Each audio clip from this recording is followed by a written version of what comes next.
Hey guys, so with the first few trailers out for Godzilla vs. Kong, many are wondering just why are the two of them fighting each other in the first place. Both Godzilla and Kong are depicted as good titans in the legendary monsterverse, with each providing balance to the planet. Well, as it turns out, both Collider and comicbook.com were able to visit the set of Godzilla vs. Kong. Each website put out articles about what they saw and heard, and I think it gives us a clearer picture of the film and why the two titans eventually come to blows. Now, of course, there is a ton of possible spoiler information here, so be warned.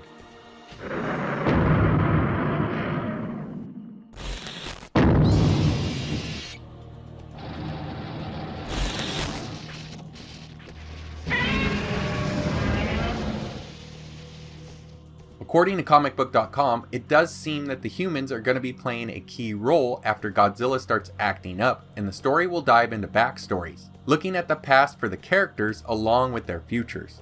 When the kaiju beast seems to be a threat to humanity, the humans try to bring in King Kong as their defender, but their retrieving of Kong from Skull Island goes awry when a shackled Kong is met by Godzilla in an exaggerated Jaws-like sequence. They take Kong off of Skull Island and start making a journey towards Antarctica, and eventually intersect with Godzilla, who we start to realize has been acting the way he's been acting is because he is trying to stem any other threats to the balance he maintains. On a side note, I find it interesting that they're taking Kong to Antarctica, where Ghidorah was originally held in ice until its release in King of the Monsters. Getting back to the article, they would continue with saying that Kong obviously hasn't been off of Skull Island for a long time. The fact that he's off of it is causing a disruption to the balance.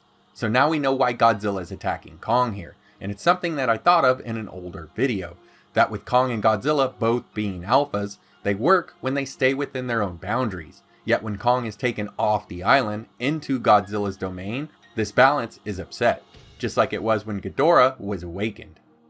Godzilla knows that other titans may follow Kong, so he needs to assert his dominance to keep the status quo.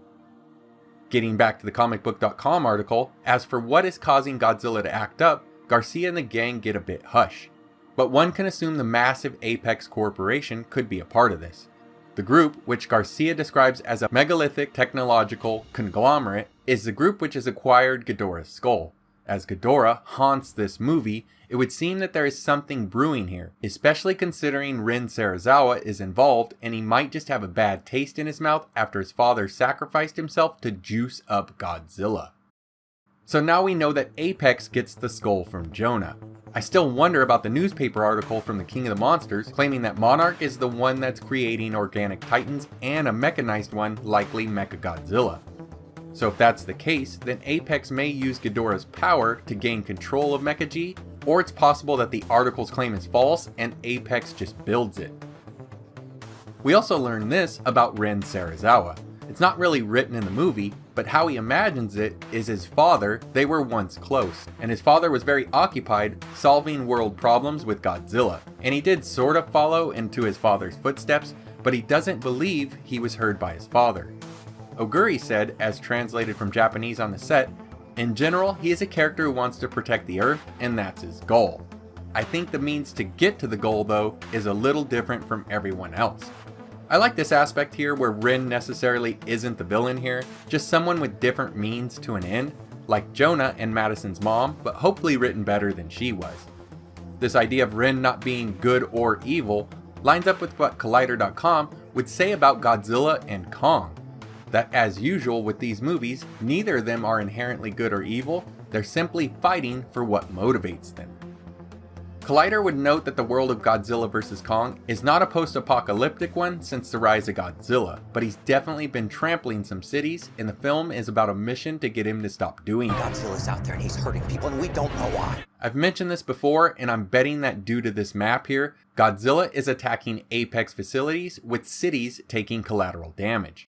They also mention that Monarch is reacting to global fears about the Titans, and that they've been creating access to the Hollow Earth to try to lure the monsters back beneath the surface and stem their rampage.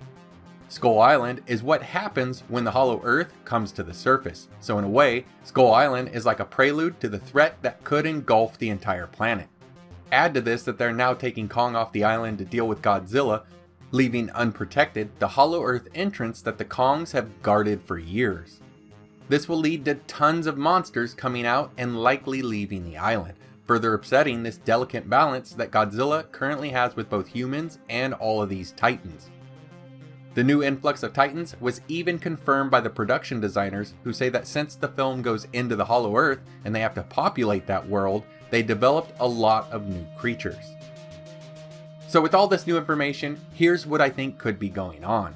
Godzilla is trying to keep the balance with all these newly awakened titans roaming a heavily populated modern day Earth. Then Apex shows up and starts doing something with the skull of Ghidorah, which is tied to Mechagodzilla, which for some reason has Godzilla rampaging around destroying their facilities. This terrifies everyone, so they look to Kong to try to stop Godzilla. But in taking him off the island, Godzilla sees this as a threat, and even worse, all the monsters of the Hollow Earth now leave, creating an even larger threat. The two will fight in the ocean and in Hong Kong until Mechagodzilla appears, causing a team up of the two good titans to defeat the new and likely more dangerous threat. So what are your thoughts on this new set visit information? I had theories of my own that lined up with this, and it's a direction that I think would be good for the film. I just hope that Godzilla and Kong defeat Mechagodzilla without any human help. They're already playing up Rin to be someone who's not inherently evil, so I'd hate to see the trope of him changing sides in the last minute, disabling Mecha G somehow so Godzilla could win. Now, I also put up a video on these set visits that explain a little bit more on how the Ghidorah head may be used with Mechagodzilla, so check it out if you haven't already. Take care guys, your likes, shares, comments, and subscriptions go a long way towards helping the channel grow. Thanks for watching, and I hope to see you next time.